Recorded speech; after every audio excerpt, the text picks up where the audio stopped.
ছিল, আমি আপনাকে আমার পক্ষ থেকে ফিরিয়ে দিলাম। এটা বলে দিন স্যারকে। আমি বলেছি স্যার এইরকম মানুষ।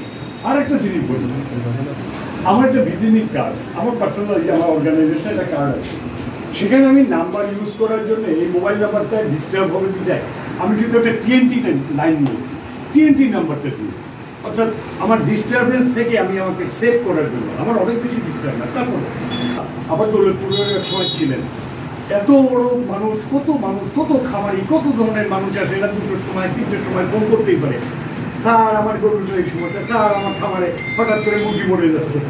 স্যার কিন্তু সেটা মাথায় রাখেন, উনি কিন্তু নাম্বারটা দিয়ে দিচ্ছেন যে আপনার যখন মনে হয় আপনি ফোন দিয়ে আমি রিসিভ করবো, আপনার সাথে কথা বলবো। এই মানসিকতা কিন্তু পাওয়া যায় না। আমি আমার নিজেকে দিয়ে উদাহরণ দিলাম, আমার ফোনটা ডিস্টার্ব হবে দিতে আমি একটা টিএনটি নাম্বার দিয়েছি, অথচ স্যার কিন্তু তার নিজের মোবাইল নাম্বার দিয়ে দিয়েছে। এই বললে এরকম তো শেষ করা যাবে না। আর আপনার কথা তো ইতিমধ্যে মানুষ স্যারও বলেছেন, রহমত ভাই কিছু ইঙ্গিত দিয়েছেন। স্যারের কাছে আসলে দেখা যাচ্ছে কাজু বাদাম কি বিস্কুট একটা কিছু ধরিয়ে দেবেন, চায়ের ব্যবস্থা হবে।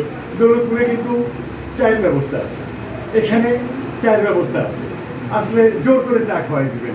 এগুলো স্যারের কাছ থেকে অনেক ধরনের এই যে ম্যানার শিখেছি, হয়তো দেখেছি সত্যিকারের মধ্যে আমরা হয়তো ওইভাবে শিখতে পারলাম না, আমরা হয়তো ইমপ্লিমেন্ট করতে পারবো কিনা ভবিষ্যতে সেটাও জানি না, কিন্তু দেখেছি যে স্যার আসলে কতটুকু মানবিক হতে পারে, কতটুকু হতে পারে। এছাড়া আরও কিছু বিষয় বলি, আমি একটা বাইক কিনেছিলাম।